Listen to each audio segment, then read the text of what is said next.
Bienvenidos a Taproom, mi nombre es Gustavo Francescini, creador de Craft Beer Generation, y para aquellos que nos sintonizan para este episodio, quiero contarles que Taproom es un podcast sobre la industria de la cerveza en Puerto Rico, donde tenemos invitados de toda la industria. También tenemos músicos como Ricky Laureano, ese es el primer episodio y próximamente lo tendremos aquí también. Nosotros nos concentramos, el objetivo del podcast de Taproom es que la gente pues tenga un sentido de lo que es la industria de la cerveza, cuáles son las cerveceras que están allá afuera, cuáles son todas sus historias y sobre todo que se lleven contenido de valor, que se lleven algo para sus casas, ¿verdad? Que aprendan mucho sobre lo que están pasando en la industria de la cerveza, pero sobre todo cómo estos empresarios puertorriqueños están sobresaliendo. Por eso en este episodio es bien importante el invitado que tenemos hoy, porque es importante, ¿verdad?, el considerar bien cuáles son las opciones para las elecciones en Puerto Rico. En el 2020 nosotros nos motivamos a exhortar a que las personas sacaran su tarjeta electoral y fueran a votar. Hicimos varias publicaciones al respecto y siempre estamos motivando a que la gente pues tome vaya a las urnas y tome una decisión informada.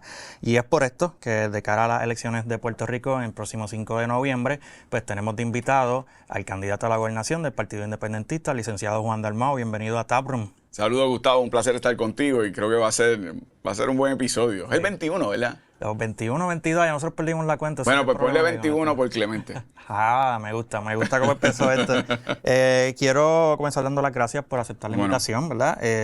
Gracias por el tiempo, sé que están en plena campaña, así que el tiempo es bien valioso, pero en Taproom siempre empezamos con una cervecita, así que yo traje algo on brand, así que vamos a ver por aquí. Tengo el abridor aquí atrás. Producción. Tengo la producción ahí. Está meneando la olla ahí. Está. Muchas gracias. All right. Nos mantenemos on brand, como no sé sus gustos, así que pues no me fui aquí. Dámelo. Un poquito on brand. Esta cerveza se llama Borincana. Ok, contra. Así que ya mismo voy a hablar de ella. Ok, gracias. Por aquí.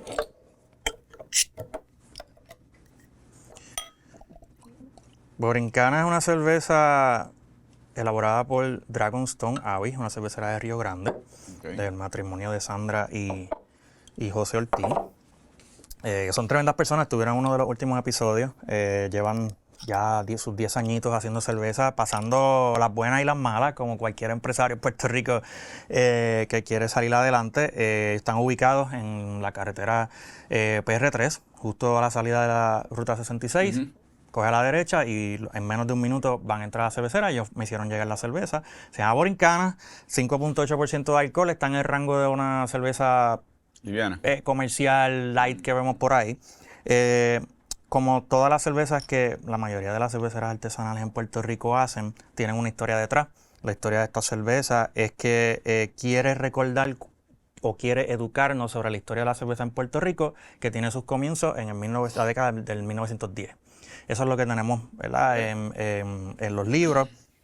Empezó con la cervecería Palma Real, que más o menos estaba para el 1912. Después vino la cerveza Corona, que no es la Corona que todo el mundo conoce acá, es otra cervecera. Después vino Cervecera de Puerto Rico y después vino Cervecería Real, también en Mayagüez. Así que José hizo una investigación para crear una receta que fuera similar a lo que se bebía en ese tiempo, lo que se tomaba en ese tiempo, y es una forma de recordarlo. Le pusieron Borincana, tiene muchos elementos ahí como de cerveza, pero que también nos hace ver como si fuera la fachada de un cine también, así que está de lo más interesante, así que espero que le guste. Salud. Salud. Y empezamos. Gracias a ti. Oye, pero qué chévere, porque detrás de la historia, pues también hay elementos relacionados culturales, elementos relacionados, ¿verdad?, a lo que es la industria, porque también tiene un aspecto económico. Así que, a Borincana, muchas gracias por el detalle. Sí, una de las cosas interesantes de la cervecería aquí es que muchas de las cervezas que hacen o los nombres tienen que ver con algo de ellos propios o también de donde están basados. Boquerón hace muchas cosas relacionadas a playa, igual que Rincón. Box Lab también. Box Lab utiliza muchos nombres de jerga puertorriqueña. ¿Crash Boat es de aquí? Crash Boat es de Boquerón, sí. Qué bueno. Crash Bow desde aquí. Voy a dar un pequeño resumen para el beneficio de todos los que nos están viendo tal vez la primera vez. Tenemos 23 cervecerías puertorriqueñas, 22 de ellas las consideramos artesanales, ¿verdad? 16 de estas se pueden visitar. Próximamente serán 19, no puedo decir cuáles son esas 3. Hay una que ya lo han anunciado, pero las otras 2 pues tengo que mantenerlo en el lado de acá. Estas cervecerías son pequeñas e independientes, quiere decir que algunas de estas cervecerías son extremadamente pequeñas, su distribución a veces la hacen ellos mismos a través de barril, por eso a lo mejor no puedes ver sus cervezas en algún supermercado porque no tienen la facilidad para embotellar o enlatar. Muchas de estas cerveceras también dependen de otras cerveceras aquí en Puerto Rico para enlatado y embotellado, lo que se llama contract brewing, que lo pueden hacer con cerveceras localmente o a veces lo hacen externo por varias razones, porque pues los costos a veces de manufactura, pues a veces hacerlo afuera también es más costo efectivo, pero también porque necesitas recursos humanos y necesitas la maquinaria y también el espacio. Como yo le comenté fuera de cámara, pues algunas de estas cerveceras son en una casa, así que pues realmente pues no espacio tienen limitado. Espacio completamente limitado.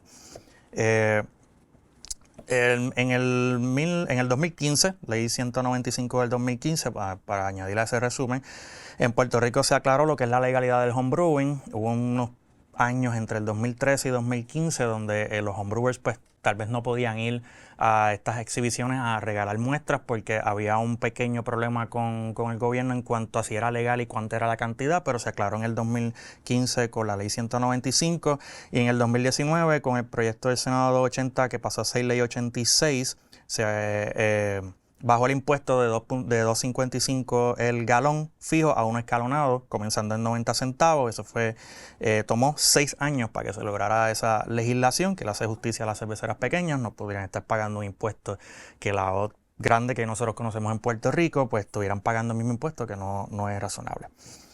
Voy a empezar con algunos de los issues y después vamos hablando de cositas más interesantes. Zumba.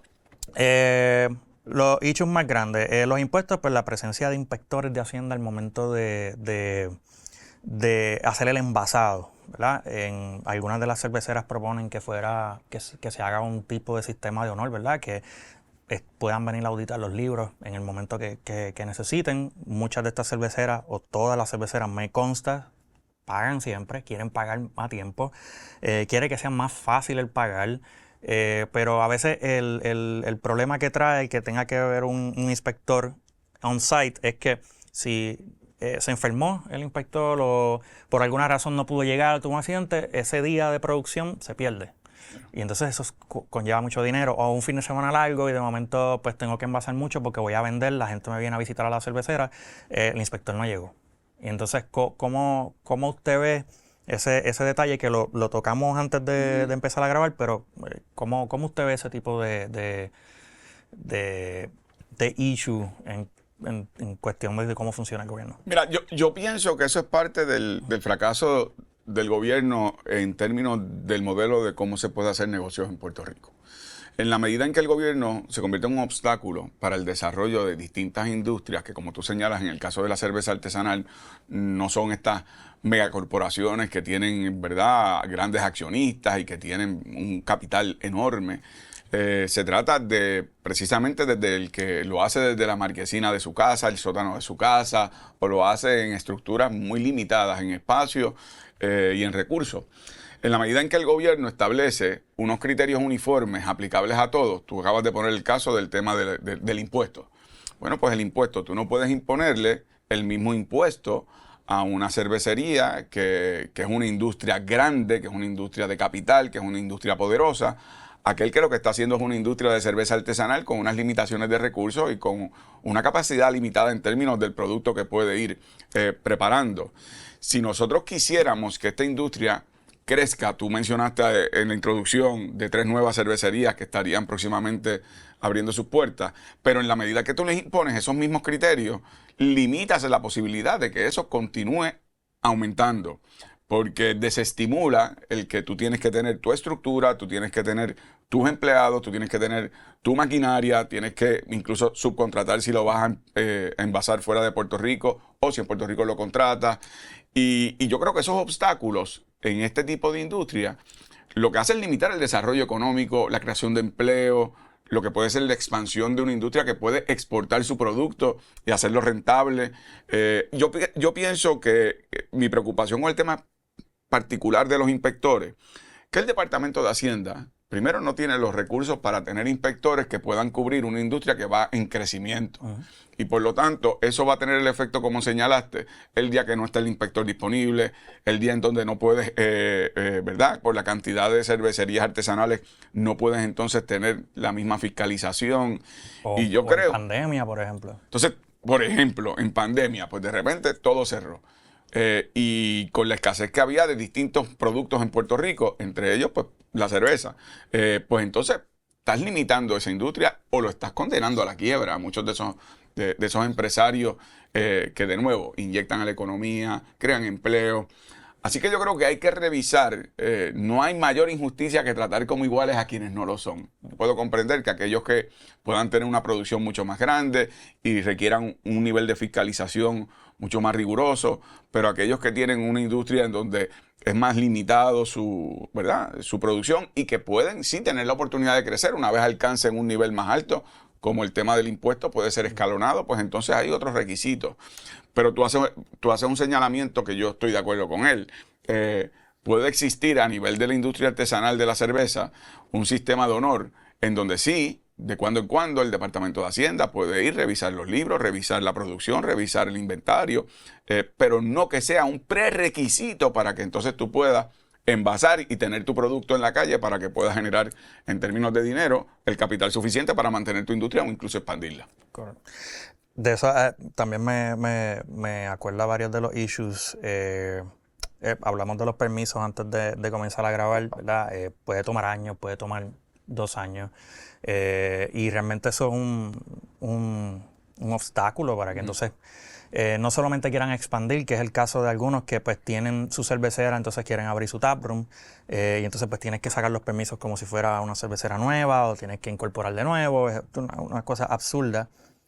O tienes cosas tan absurdas como a lo mejor mucha gente no pensaría que pues, sacar una cerveza tiene una etiqueta y cada etiqueta tiene que pasar por Hacienda. Entonces, de un tiempo para acá me consta que se están tardando más de lo normal. Si esto ya es una marca, un template en donde, o sea, tienes que tener ciertas cosas, lo del Surgeon General, tienes que tener porcentaje de alcohol, o sea, si es algo que es bastante straightforward, no entiendo por qué tiene que tardar tanto, salvo que a lo mejor no haya los recursos disponibles para atender esa situación. Pero ahí tú tienes un ejemplo. Primero, tú puedes tener un sistema de fiscalización que no impida que tú continúes con tu negocio, ¿verdad? Produciendo ingresos, creando empleos, expandiendo tu industria. Si fallaste en la marca y fallaste en lo que es el tema de lo que es, ¿verdad? La etiqueta, bueno, pues se te multa. Pero ¿por qué yo te tengo que imponer todos esos criterios antes de que tú puedas abrir tu negocio? Sistema de honor, pero si incumples, vas entonces a tener que pagar la penalidad. Si pusiste una etiqueta que no tenía la advertencia del cirujano general, si lo hiciste y no cumpliste con unos criterios específicos, pues ahí viene el proceso de fiscalización. Pero imponer criterios leoninos y penalizantes previo a abrir tu negocio convierte ese modelo de mercado y de industrias en Puerto Rico, industrias puertorriqueñas, ese capital se queda aquí y los empleados que cobran, ese dinero se queda aquí, en una economía que tiene 17 años de contracción económica. Nos hace falta facilitar los procesos de permiso. Yo conozco amistades y además personas que yo he visitado en toda la isla, que ese es el principal dolor de cabeza. Yo puedo comprender que para otorgar permisos para industrias o proyectos que puedan tener un impacto severo en el medio ambiente, o algún impacto que requiere una intervención científica para poder hacer un estudio, eso lo puedo comprender. Pero yo conozco personas que en la misma calle donde tenían un negocio, ese negocio, el dueño de la estructura les dijo, yo no los quiero más aquí, se tienen que ir. 3 casas más abajo abren el negocio, en la misma calle, el mismo concepto de negocio y tienen que comenzar de cero a sacar los permisos.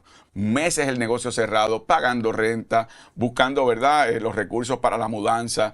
Probablemente pierde el recurso humano que ya tenía. Porque los no trabajadores, pueden seguir porque no pueden seguir esperando, tienen que buscar otro trabajo. Una vez tienen otro trabajo, muy difícil regresar al que tenían.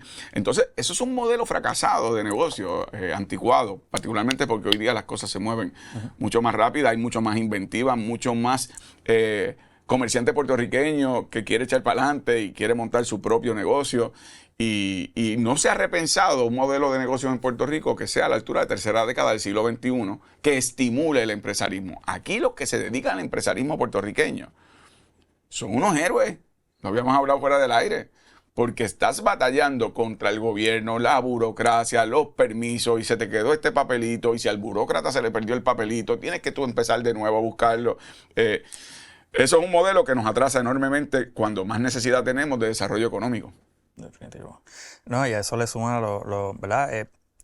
Hay cosas que uno puede atender en ese caso, todo lo que tú estás hablando, pero también es, por ejemplo, los precios, la inflación, que es algo que a lo mejor nosotros no podemos controlar de por sí, porque son muchos factores externos. Pero entonces si podemos controlar la parte de los permisos, el hacer más fácil. Yo siempre he dicho, si se hace más fácil hacer negocio en Puerto Rico, yo creo que mucha gente no estaría trabajando en el gobierno.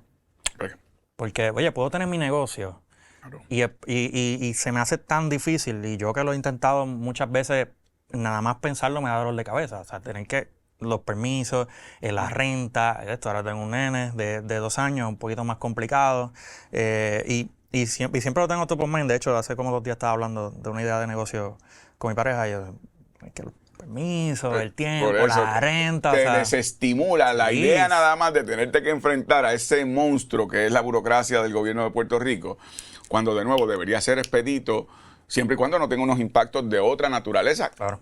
Esta industria no lo tiene, igual que tantas otras, pero para abrir incluso pues un pequeño restaurante o una cafetería es un dolor de cabeza y no debería ser así. Y te dicen, todos los años te dicen, no, porque vamos a mejorar y facilitar el acceso a los permisos. Y siguen creando estructuras burocráticas, que si OPEC, que es la oficina de permisos, o que si Hacienda, entonces que si tienes que buscar aquí, acá, y de repente, pues realmente desestimulan. Mucha gente que tiene inventiva, que tiene deseo, que aunque con limitaciones pueden tener el dinero para la inversión. Y saliéndome un poquito, ¿por qué usted piensa que esas cosas están pasando? ¿Por qué aquí no hay como que esa efectividad al momento de hacer las cosas? Yo puedo pensar en incompetencia, yo puedo pensar en falta de urgencia, y esa es una de mis últimas preguntas, pero la voy a traer ahora, porque yo pienso que cuando yo pienso en el gobierno y pienso en las cosas que están pasando, y me remonto un poquito cuando mi hijo iba a nacer y veía la disponibilidad de médicos, de especialistas, y digo, siempre es algo que está on top of mind en los que están gobernando, pero no lo veo la urgencia en resolver las cosas, y a mí me preocupa muchísimo que mi hijo crezca en un país donde no hay especialistas. Sí. Entonces, y que hay de calibre, lo que pasa es que se tienen que ir, y yo no los culpo, o sea, que se tengan que ir, pero ¿por qué usted cree que no se manejan con la urgencia que debería tener? Mira, yo pienso que tiene varios factores. Cuando tú dices lo de competencia, yo no sé si hay una mentalidad que creo yo que es anticuada, de que los cabilderos de aquellos que pertenecen tal vez a cervecerías, por hablar de este mercado, a cervecerías que tienen control grande de la producción y, ¿verdad?, distribución y lo que tiene que ver con la venta de su producto, le gustaría limitar la competencia. Así que esos cabilderos tienen poder y se valen de inversionistas políticos para las campañas de los que cuando se trepan, ese tema no lo toque, que se fastidie. Hay un segundo tema que yo creo que es la actitud de dejar ir. Las cosas son como son, que breguen. Y también es una manera de no tener la inventiva de cómo podemos facilitar distintas industrias para que, de acuerdo a cómo van los modelos de crecimiento de cada una de las industrias, cada uno de los comercios o negocios puedan ir creciendo y entonces llegar a otro nivel. Porque yo digo que es un pensamiento anticuado, porque yo creo que incluso las cervecerías corporativas, o las más grandes, digamos, para no mencionar nombres, se benefician de que haya un mercado paralelo, porque es un mercado muy específico. Es un mercado en donde ustedes están creando un interés en la cerveza de una forma distinta a lo que es la cerveza comercial, la cerveza, ¿verdad?, que tiene mayor distribución y compra. Y eso estimula a que también la otra cerveza eleve el consumo. Así que yo creo que piensan de una forma muy antigua, del pasado. Creo además que se debe al tema, y esto es un tema que hay que discutir, se debe al tema de que el gobierno es el principal empleador en Puerto Rico y esa burocratización responde a cómo tú vas acomodando gente del partido político que está gobernando, que ha gobernado, y por lo tanto tiene que haber alguien que ponche un papel. Ese papel lo llevas a otro sitio para que otra persona lo coteje y le ponga su ponche. Y entonces después tiene que haber un inspector para que ese inspector vaya y no estoy generalizando, debe haber personas, estoy seguro, en el servicio público con una gran vocación, pero tampoco soy ingenuo. Hay personas en el servicio público que están en posiciones no por mérito, sino por el color de la camisa que se ponen el día de las elecciones. Y entonces, eso no solamente ha afectado los servicios del gobierno, sino que ha creado una mole burocrática con reglamentaciones que no son revisadas, con precondiciones para tú abrir tu negocio, que obstaculizan la forma de hacer negocios en Puerto Rico. Así que yo creo que parte de cada uno de esos elementos lo que influyen en que aquí no se tome en serio, más allá de la industria de la cerveza artesanal, un modelo moderno de negocios que facilite el que tú puedas crear tu negocio. Si cuando lo creas estás sin incumplimiento, vas a tener que responder por el incumplimiento, pero no se te impide el que tú vayas echando para adelante. Parte de las propuestas que yo tengo es crear un instituto de desarrollo empresarial puertorriqueño que precisamente prepara a las personas que desean establecer sus propias industrias, qué es lo que tienen que hacer, facilitando obviamente de acuerdo a su mercado, facilitando la obtención de permisos, etcétera, y que ese puede ser el paso previo para que tú abres tu negocio ya y ya sabes lo que tienes que hacer, y cuando tienes tu etiqueta, cumpliste con la etiqueta, pero no te tengo que decir, tienes que preparármelo todo, sometérmelo al Departamento de Hacienda. Hacienda tiene que enviar un inspector. Entonces, después se te tiene que autorizar. Si incumpliste en una parte, entonces te detengo y tienes que empezar de nuevo. Pagarla antes de tú venderla. Pagarla antes de tú venderla, tienes que comprar todos los equipos, tienes que comprar todas las cosas. O sea, realmente es algo en donde los que hacen negocios en Puerto Rico, que sean puertorriqueños y puertorriqueñas, están nadando contra la corriente. Desafortunadamente, y lo tengo que decir, cuando se trata de industrias que vienen del extranjero, a esas alfombras rojas, aquí hay megatiendas que le dieron exención de pago del CRIM por 5 años, por ubicarse en Puerto Rico, algunas que no pagan contribuciones sobre sus ganancias, son absolutamente exentas. Las industrias locales tienen que pagar más de un 30% de lo que son las contribuciones con respecto a sus ganancias. Así que hay un modelo desigual. Aquí se habla mucho por los gobiernos de turno, libre mercado, libre mercado. No hay libre mercado nada. Cuando vienen los de afuera se le dan todas las posibilidades, capacidades y facilidades de hacer negocios, mientras que el de aquí que quiere levantarse, están todo el tiempo pisándolo y haciéndole la vida imposible, y yo creo que ese modelo hay que transformarlo. Hablando un poquito de las limitaciones que pueda tener una cervecera, hablamos antes de empezar a grabar de lo que es contract brewing, ¿verdad? De cerveceras contratando otras cerveceras, ya sea por enlatar o embotellar. Pero también está el modelo de cerveceras que están comenzando como contract, no tienen facilidades, por las razones que sea, que yo creo que estamos ya de acuerdo en cuáles son esas condiciones que se dan, y empiezan a traer cerveza de Estados Unidos hacia acá. Y entonces con eso, pues con esa ganancia que tienen, pues entonces empiezan a empujar su cervecera, a buscar las facilidades, empezar a comprar equipo y todo eso. Así se han tenido que estructurar algunas cerveceras locales por los costos de manufactura, etcétera, y los permisos. Pero también está cuando llega la cerveza al puerto, porque no todo es bonito. Me ahorro un dinero acá, no tengo el equipo, no tengo la facilidad, pero entonces cuando llega la cerveza al puerto, ahí se queda y puede estar. No solamente de ellos, también de distribuidores o también mercancía en general. Sí. Y lo traigo a la discusión porque también está la ley de cabotaje. Claro. Quería que pudiera hablar un poquito sobre ello. Dos elementos. Ley de cabotaje, para los que nos están viendo, es una ley que nos impone unilateralmente el gobierno de los Estados Unidos, en donde Puerto Rico, para llevar productos hacia los Estados Unidos traer productos a Puerto Rico desde sus costas, tienen que utilizar la Marina Mercante estadounidense con matrícula estadounidense y esa es la Marina Mercante más cara del mundo. No nos permiten contratar con otras marinas para la transportación de esos productos hacia los Estados Unidos.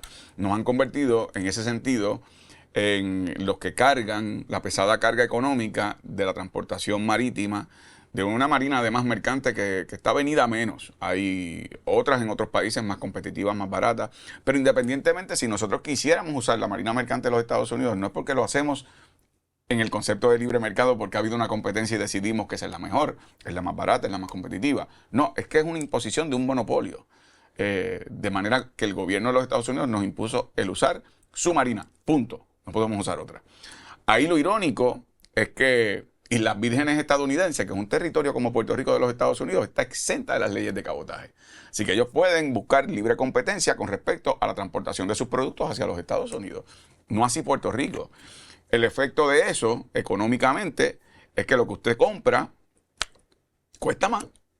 Porque si lo trae de puertos estadounidenses hacia Puerto Rico, como es la marina mercante más cara del mundo, eso lo que provoca es que esos costos de transportación van aumentando los costos operacionales de quienes luego cuando traen ese producto a Puerto Rico, traen su cerveza, porque contrataron fuera de Puerto Rico por los factores que fueran. Cuando llega esa cerveza, ya tienes un costo adicional que tienes que incluirlo al momento que vendes la cerveza, lo cual te hace menos competitivo ante el que no tiene que hacer ese trámite y tiene sí su capacidad de embotellar o producir en Puerto Rico. Segundo, una vez llega a Puerto Rico, tiene que pasar por el proceso de la revisión de los vagones, que también tiene el problema de que atrasa el proceso de distribución. Yo creo, ¿verdad?, que tiene que haber una política de examinar vagones con respecto a la seguridad del país, porque, ¿verdad?, es parte de lo que es la entrada a Puerto Rico de productos y puede servir para entrar drogas, armas, etcétera. Pero eso no puede ser sin tener un balance adecuado con respecto al desarrollo económico y la facilidad de distribución de los productos que llegan a Puerto Rico para efectos de ser más competitivo, de tú tener ¿verdad? Ese producto en la calle. Así que hay que establecer una revisión de cómo es que se está haciendo ese tipo de acción del gobierno. Y yo pienso además que hay que pensar que en el caso de Puerto Rico, aquí se le impone un impuesto al inventario. El impuesto al inventario, para los que nos están viendo, significa que mientras más inventario usted tiene almacenado, por ese inventario tiene que pagar contribuciones. ¿Qué pasa? Eso desestimula la producción de muchos productos para almacenaje, porque mientras más almacene, más pago. Yo he propuesto, y de hecho lo hice cuando fui senador el cuatrienio pasado, la eliminación del impuesto al inventario. Lo que pasa es que los municipios se oponen porque parte del dinero que reciben a través del CRIM es de ese impuesto. Pues hay que buscar otro ingreso que pueda suplementar esa, porque ¿cuál es el problema del impuesto al inventario? No solamente que a los comerciantes se les hace más difícil entonces tener inventario para continuar moviendo los productos que tú, ¿verdad?, en tu industria puedes producir. Pero además nosotros somos un archipiélago en el Caribe, nosotros no somos un continente y si viene, como pasó ya, un fenómeno atmosférico como María, o si en algún momento por algo sobrenatural, un acto de Dios, están bloqueados nuestros puertos marítimos y aéreos, nosotros quedamos desconectados del mundo. Cuando aquí, por ejemplo, en términos alimentarios, el 85-87% de los alimentos que consumimos son importados. Aquí no hay una política de soberanía alimentaria. Por lo tanto, si eso ocurre, supongamos, pero pasó en María, los suministros alimentarios a las 4 semanas, 3 semanas y media van a escasear. Estamos hablando de lo que uno consume, lo que uno come, porque como no tenemos una producción agrícola alimentaria en Puerto Rico propia, robusta, pues en ese sentido estamos en precario. Si no tenemos almacenaje de lo que son alimentos imperecederos, porque cuesta para el comerciante, pues el almacenaje es mucho más limitado y por lo tanto en 4 semanas nos fuimos. Y en María ocurrió. En María, tú sabes que la falta de acceso a suministros se debió en gran medida por la interrupción de lo que era el uso de los puertos aéreos, marítimos. Había ayudas que estaban enviando a algunos países que los dejaban fuera de los muelles en alta mar y no les permitían la entrada. O sea, un momento de emergencia donde lo que se estaba jugando era la vida y murieron más de 4.000 personas a causa del huracán María. No por los vientos, fue por el hecho de que después de María Lo que ocurrió aquí fue básicamente el aislamiento, la falta, ¿verdad?, de respuesta adecuada de parte del gobierno de Puerto Rico y del gobierno federal. Pero yo creo que eso hay que pensarlo. Y todos estos temas que te he mencionado lo que hacen es obstaculizar los modelos de desarrollo económico y de crecimiento empresarial puertorriqueño. Yeah. Antes de seguir, pues tengo unas menciones importantes. Les recuerdo que Ocean Lab estará llegando. Ocean Lab es nuestro auspiciador, nuestro presentador. Estará llegando a San Patricio próximamente. Así que están reclutando personal. Así que si estás buscando empleo o quieres moverte a hacer lo que te gusta, pero en otro ambiente, envía tu resumen a jobs@oceanlabbrewing.com. Y también del 26 de julio al 11 de agosto estarán proyectando las Olimpiadas de París 2024 en Ocean Lab Tap Room en Bio Beach Club en Isla Verde, así que date la vuelta por allá. Yo creo que una de las cosas que usted menciona sobre la soberanía alimentaria, una de las cosas que nosotros miramos a veces es cómo estas cerveceras que están empezando, algunos de los atractivos es su creatividad utilizando ingredientes que son cosechados en Puerto Rico. Recuerdo un Pura Vida, Rebel en Utuado. Son cerveceras que al crear esas recetas, pues también tienen como en el caso de Dragon Combo Borincana, pues tienen una historia, ¿verdad?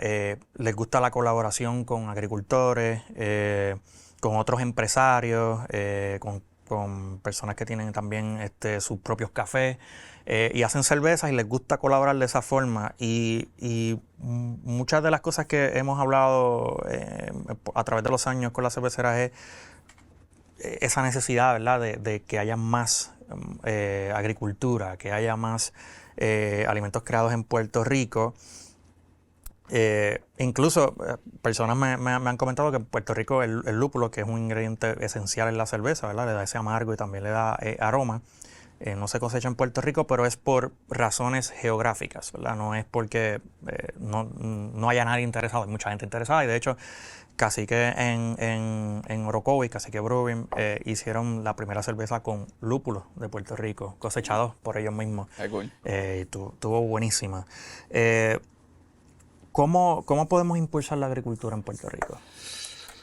Bueno, en primer lugar, protegiendo, ¿verdad?, los terrenos agrícolas. Cuando yo fui senador, yo presenté legislación para proteger por lo menos 4 reservas agrícolas, además de una serie de reservas naturales, que no están protegidas por ley, así que están sujetas al vaivén de lo que llaman, entre comillas, desarrolladores, que realmente en lo que puede ser la construcción en áreas urbanas ya impactadas, pues eso es parte de un elemento del desarrollo económico en Puerto Rico, el desarrollo de la construcción y el desarrollo económico de ese renglón. Pero no puede ser al costo de entonces asfixiar y acabar con otro renglón que es complementario, que es el tema agrícola. Y por lo tanto, mientras no se pueda proteger, esas tierras están sujetas a lo que es el ánimo de lucro, construcción, el desparramamiento urbano, lo cual crea otros problemas ambientales, crea otros problemas de salud, etcétera. Así que ese es un primer problema. El segundo problema es que aquí se quejan muchos de que es que no hay gente que quiera trabajar en la industria agrícola. Bueno, en la medida en que los salarios son muy bajos, pero la carga de trabajo es muy intensa, bueno, pues no hay una correlación. Y parte del problema de la dependencia o, ¿verdad?, lo que puede ser una economía informal, es que al final del camino la persona dice, bueno, pero para meterme a trabajar en algo así, sin una compensación justa, bueno, pues entonces me quedo en mi casa, cojo las mal llamadas ayudas y entonces después me busco, ¿verdad?, el complemento económico a través de lo que es la economía informal. Y la economía informal no se trata de la economía ilegal. La economía informal puede ser gente que tiene o su beauty parlor o tiene su colmadito, pero no necesariamente oficializado dentro de la economía o del sistema fiscal en Puerto Rico. Así que ese es uno de los problemas. Tú tienes que ser competitivo con respecto a esos salarios. Y en tercer lugar, apoyar y ayudar a ese renglón agrícola, estimulando el consumo en Puerto Rico de sus productos. Aquí, por ejemplo, el sistema escolar en Puerto Rico, el sistema de educación, pues debería haber prioridad de que el proceso de los comedores escolares tengan, a su vez, el consumo de productos agrícolas que se hacen en Puerto Rico. Y eso permite que no solamente nuestros niños van a comer más saludables, van a comer productos nuestros más frescos, no importados, pero también fortaleces un renglón de la economía que es importante. Aquí las agencias de gobierno, muchas de ellas tienen sus cafeterías a través de concesionarios en el primer piso de su agencia. Bueno, pues exigirle un % de los productos que tú utilizas para tu cafetería o tu comedor o ¿verdad? Lo que fuera, tu restaurante, pues tiene que ser consumido con productos que sean de agricultores puertorriqueños. Es decir, tú estimulas el consumo de lo que produces con respecto a lo que es ese renglón de la economía. Tenemos una desventaja, y la desventaja es que antes, por ejemplo, tú podías imponer, en el caso de la carne, un impuesto cuando entraba del extranjero. El impuesto un poco para evitar que esa carne que viene, que es una carne de mala calidad, que es una carne que viene congelada, que es una carne que viene del extranjero, que en muchos casos hay algo que se conoce como el dumping. El dumping es que las carnes de menos calidad entonces las exportas y lanzaban muchos productos, no solamente la comida, en Puerto Rico. Y eso el Tribunal Supremo de Puerto Rico declaró que era inconstitucional, que no podíamos imponer ese impuesto. Ese impuesto nos ayudaba a ser competitivos más o menos en igualdad de condiciones cuando consumía o pollo puertorriqueño o carne puertorriqueña versus la que viene del extranjero. Eso se eliminó.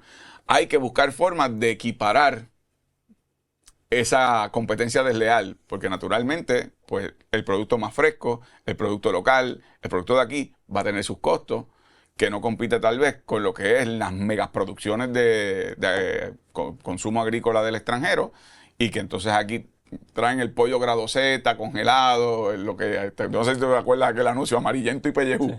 Sí. Hombre, y entonces no estás comiendo saludable, estás comiendo con mucho preservativo, eso tiene su impacto en la salud, que a su vez recarga nuestro sistema de salud en Puerto Rico con obesidad, con diabetes, con problemas de hipertensión, entre otros. Así que todo tiene su relación, ¿verdad? Y yo creo que esos son los pasos que hay que dar para una política alimentaria de soberanía alimentaria. Promover cooperativas agrícolas, promover lo que son los cursos agrícolas en el sistema educativo en Puerto Rico. Yo he visitado algunas escuelas públicas en Puerto Rico que tienen sus proyectos agrícolas limitados, pero es una manera de ir interesando a los estudiantes que tal vez no todo el mundo tiene que ser o maestro o médico o abogado. Necesitamos una sociedad en su diversidad que pueda aportar desde sus distintas disciplinas, y el tema agrícola pues puede interesar a estudiantes que tal vez no son muy buenos en matemáticas o en inglés o lo que fuera, pero eso le interesa. Es un poco el equivalente a lo que había antes en el sistema público de enseñanza. Mi papá estudió en la Escuela Pública de Gautier Benítez en Cagua, nosotros somos de Cagua, y él estudió artes industriales. Él aprendió ebanistería, electricidad, lo básico. Después estudió contabilidad, pero tenía unas herramientas que, de no haber tenido las aptitudes para su desarrollo académico, podía así desarrollar unas aptitudes sobre unas disciplinas que le permitían montar su negocio, que le permitían hacer un trabajo, que aportaba entonces con su servicio a necesidades del consumidor. Eso se ha eliminado por completo del sistema público de enseñanza y hay que incorporarlo. Sí, a mí yo soy figura paterna para una niña de 10 años. Que está en el sistema público, y hay veces que veo cosas que no me da temor del futuro, y obviamente pues el nene de 2 años que próximamente ya empezó en un cuido, y pues gracias a Dios pues todo está bien, pero veo el sistema público. Mi hermana es maestra en el sistema público, y pues son cosas que nos preocupan muchísimo. Yo pienso que la educación es la clave de resolver muchas cosas en Puerto Rico.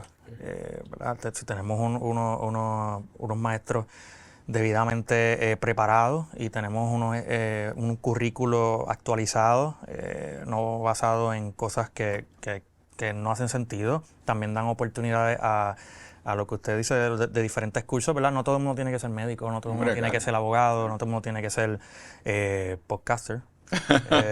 No todo el mundo tiene que trabajar no todo el mundo tiene que ser cervecero o trabajar en mercado de publicidad. Hay mucha demanda allá afuera de mucho trabajo, incluso a veces nosotros para buscar necesitamos un mantenimiento del aire acondicionado, y a veces ni se consigue porque no dan abasto. O a veces necesito un trabajo en la casa que yo no puedo hacer, y entonces no consigo la persona.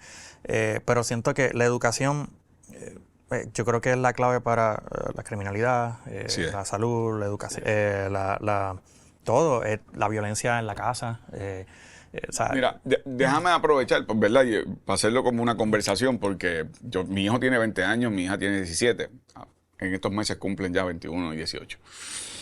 Esa preocupación que tú tienes con tu hijo de 2 años, tienes, ¿verdad? Como figura parental a una niña de 10 años. Y eso es una preocupación enorme. Y yo lo que he visto en el sistema público de enseñanza, por ejemplo, el problema del desmantelamiento de disciplinas como teatro, arte, lo que es cultura, lo que es deporte. de ahí viene mi hermana, teatro. Teatro, ¿eh? Y se ha ido desmantelando. Y la idea de que el sistema educativo debe darle espacio a todo el mundo de acuerdo a sus aptitudes para desarrollar las destrezas en las cuales tienen las mayores capacidades, se ha abandonado. El sistema se ha concentrado en lo que son las materias de las pruebas. Matemática, inglés, español. Pero no todos los estudiantes tienen la misma aptitud. Y en la medida en que tú cierras las posibilidades de que esos estudiantes se sientan parte del sistema educativo, o se sienten que son brutos, o les hacen bullying porque no salen bien en esas clases, se frustran, estimula entonces la deserción escolar entonces te lleva a comportamiento antisocial, que ahí es que tú hablas de la criminalidad, etcétera. Y yo creo que las comunidades escolares siempre habían sido el eje donde giraba la comunidad, incluso cuando había actividades culturales, la comunidad asistía, no solamente la comunidad escolar, pero la comunidad en general. Cuando había desastres naturales, ese era el refugio, ese era el lugar de encuentro, el lugar de orientación, el lugar donde la gente podía comer caliente, porque por lo menos tenían la capacidad de allí los voluntarios ayudar y el gobierno poder asistir. Todo eso se ha ido desmantelando. Y yo tengo la misma preocupación tuya, aunque mis hijos ya están más grandes, pero a mí no me gustaría que mis hijos tengan que encontrarse en algún momento en el dilema de quererse quedar en Puerto Rico, pero no encontrar espacio para quedarse aquí. Y eso es una realidad que están viviendo miles y miles de familias en Puerto Rico, una familia fracturada. Abuelos y abuelas despidiendo a sus nietos o a sus hijos en el aeropuerto, no saben cuándo los vuelven a ver, porque tampoco es que pueden estar viajando cada fin de semana. Así que nosotros tenemos que tener un modelo, como tú señalas, en donde podamos elevar la capacidad de cada individuo de acuerdo a lo que puede ser su disponibilidad en distintas disciplinas para poder atender lo que es ese, ¿verdad? Ese reclamo de consumo que tú puedas tener, aire acondicionado, sellado de techo, pintar la casa, arreglar el carro. Tú mencionaste ahorita el ejemplo de médico. Médico, por los especialistas, tienes un nene de 2 años, eso es lo primero que uno piensa, particularmente en esos primeros años de formación. Y yo creo que la razón principal por la cual aquí muchos especialistas se han ido o están en Estados Unidos y no han vuelto es precisamente porque no hay manera de bregar con las aseguradoras privadas. Mi vivencia cuando mi hijo Gabriel fue diagnosticado de cáncer, lo atendieron aquí en el hospital pediátrico, las oncólogas, como tú dices, unas estrellas, las enfermeras, unas estrellas, desde los técnicos hasta los policías de seguridad, todo el mundo. Y yo sé que alguien puede pensar, bueno, porque eso eras tú, que eras figura pública o eras senador. No. Eran así con todo el mundo, porque llega el momento en donde cuando tú pasas una circunstancia en donde tú tienes un hijo con un cáncer y está pasando por los procesos y las etapas de quimioterapia, de operarlo para ponerle un port, para inyectarlo, etcétera, las espinales, eso se convierte en una comunidad entre los padres y los familiares. Así que todos estamos compartiendo ese proceso. Y la verdad es que nosotros tenemos en centro médico y en el caso del hospital pediátrico, tenemos una joya de la corona, que es algo espectacular. De hecho, tanto que se habla de lo privado. Los hospitales privados te reciben y muchas veces, por no decir la mayoría de las veces, te montan una ambulancia, vas para centro médico porque ellos no tienen el médico de turno, ellos no tienen la persona que te pueda atender tu necesidad de emergencia. Y sin embargo, no se le ha dado el énfasis para crear mejores condiciones para que los residentes tengan mejor compensación, que se preparen en Puerto Rico y se queden en Puerto Rico. No se ha creado condiciones de que el gobierno de alguna forma pague los préstamos estudiantiles que toman muchos de esos profesionales y de esa forma garantizar de que si el gobierno le pagó parte o la totalidad de esos préstamos estudiantiles, la condición es que te quedas en Puerto Rico trabajando por un periodo de años. O sea, hay estímulos que se pueden dar que no son necesariamente los contributivos, que estimulen a que esos profesionales de la salud se queden en el país, porque como señala, aquí en ocasiones, pues y no tiene que ver con los médicos, en términos de que ellos echan el resto. Yo sé de médicos que tienen listas de espera no por capricho, es porque no dan abasto, y particularmente las especialidades. Así que yo creo que es un problema del sistema, como lo concebimos y cómo se está ejecutando. Y eso hay maneras de manejarlo, pero como tú señalaste ahorita, esa no ha sido prioridad de los gobiernos, ni el actual ni los anteriores. es como yo le respondo a las aseguradoras privadas. Cuando mi hijo estuvo en el pediátrico, rápidamente, porque sé que tienes otros temas, una de las pruebas que había que hacerle a los jóvenes y los niños es la espinal. La espinal es que te inyectan en la espina dorsal, te sacan líquido para entonces hacer pruebas y poder ir examinando cómo va tu progreso con respecto a las quimioterapias, etc. Para eso te tienen que poner como una crema anestesiante en el lugar donde te van a inyectar. Y esa crema, hubo ocasiones que no la tenían disponible. De nuevo, no por los médicos, no por las enfermeras, no por los técnicos, porque el sistema no tenía los recursos o por la burocracia no habían pedido a tiempo para evitar que se acabara el inventario de ese medicamento para entonces sustituirlo y empezar a pedirlo. Así que los que podíamos pagar el medicamento lo comprábamos, lo dejábamos allí para el uso de los demás. Pero lo menciono porque en ese proceso, como se acercan a uno, doctores, doctoras, enfermeras, las aseguradoras privadas le debían al hospital pediátrico $11 millones. Entonces, de repente, no tengo recursos para atender a estos niños y a estos jóvenes para que en este proceso tan doloroso, tan traumático y tan pesado que es, como un padecimiento de cáncer, dicho sea de paso, mi hijo se encuentra muy bien, está saludable, mide ese pie, está fuerte y está súper bien, está en segundo año de la universidad. Pero lo digo porque al peso de todas esas cosas, tener unos servicios precarios porque hay unas empresas que están pensando más en sus ganancias económicas que en cumplir con sus obligaciones y pagar las deudas que tienen con los hospitales públicos o con los hospitales privados, bueno, pues eso genera una condición de que nuestros profesionales se van o no vienen. Sí. No hay falta de capacidad. Y es como, yo creo que ha sido el tema de la conversación, que es un ciclo, o sea, eso tiene consecuencias y las consecuencias del impago es que no hay los recursos suficientes. Entonces, un médico a lo mejor no quiere estar en un hospital donde no están los recursos, entonces se tiene que ir. Cuando se van, pues entonces no hay médicos suficientes para atender la población. Así la es. población está envejeciendo. Tenemos Así también es.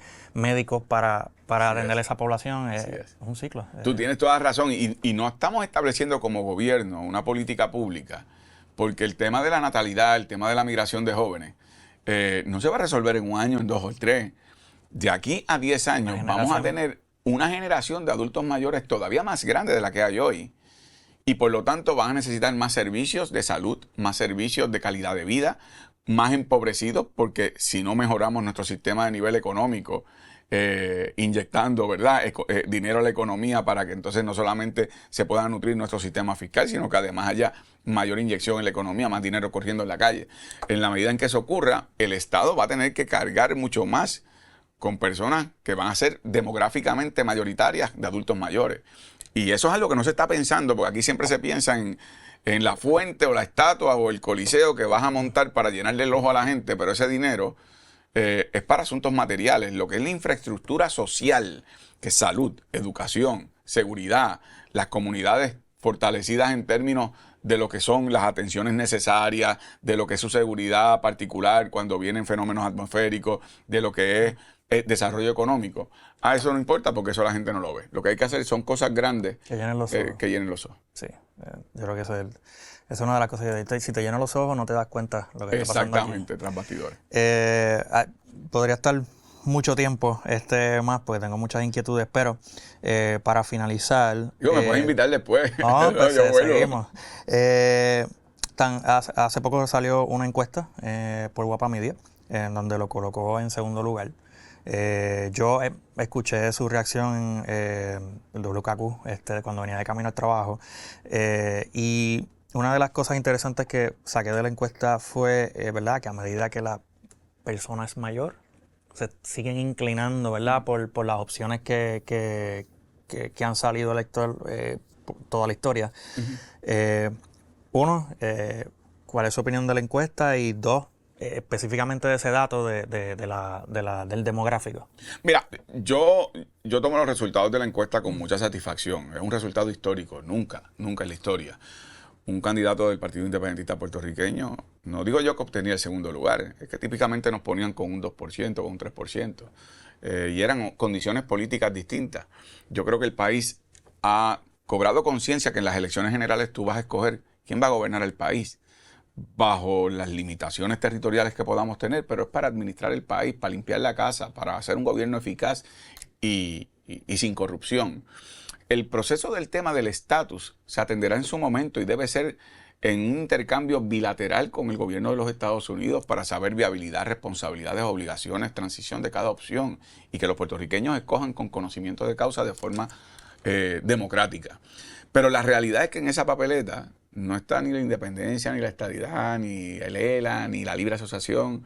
Lo que están es las personas que van a dirigir los destinos de Puerto Rico. Entonces lo que yo planteo es que el país ha cobrado conciencia que en los últimos 55 años el PNP ha gobernado 31 años. ¿Y dónde está la estadidad? Y el Partido Popular 24. ¿Y dónde está el ELA en sus diversas manifestaciones? En ningún lado, porque es que en las elecciones generales eso no es lo que se escoge. Esos partidos usan esos temas como un gancho para decir, si tú eres estadista, aunque no te guste la candidata, tienes que votar por ella. Mentira. Tú podrás votar por tu opción de estatus cuando se dé un proceso serio, pero en las elecciones, ese bipartidismo es lo que nos trajo la quiebra, la pobreza, la Junta de Control Fiscal, Luma, la marginación, la ausencia de servicios. Entonces, yo creo que eso es algo que el electorado ha ido internalizando. Lo segundo, tú señalas correctamente que hay generaciones de adultos mayores que pueden tener todavía la visión de que yo voto por este partido porque este partido es el que yo siempre he votado y págata, y va a una sola cruz.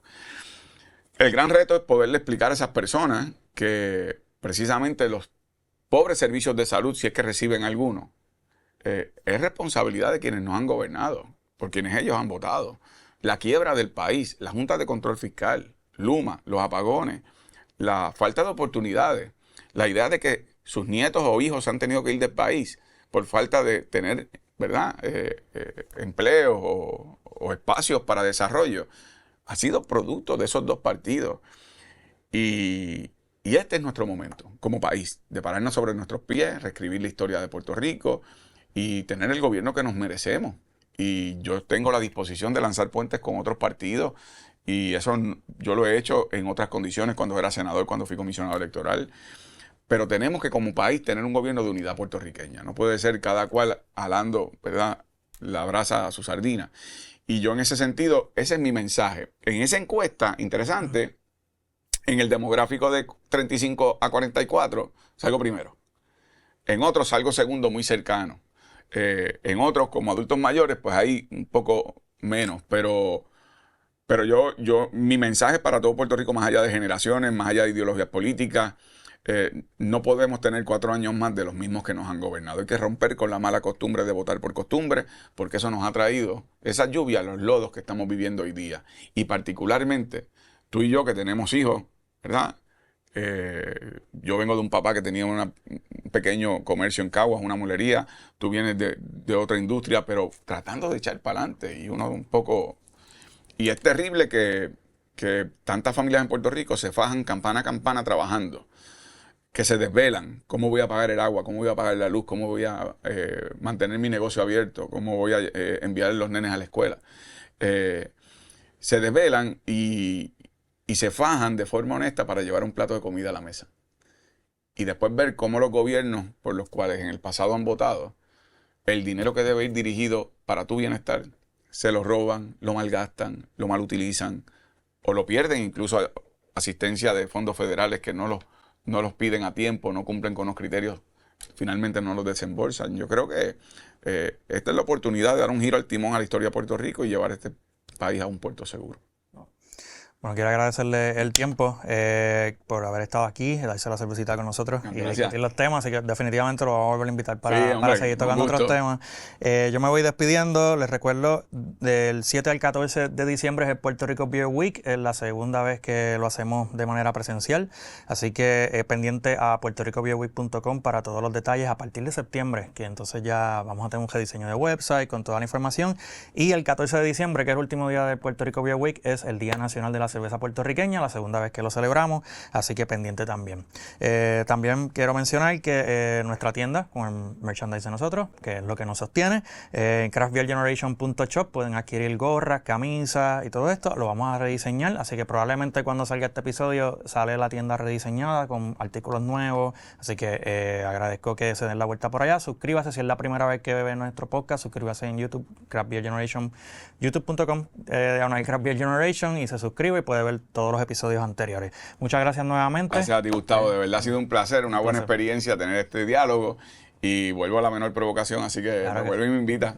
Además, la cerveza estaba buena. Bueno, gracias por todo y gracias a nuestro auspiciador, a nuestro presentador Ocean Lab Brewing por siempre apoyarnos. Así que nos vemos en el próximo episodio de Taproom.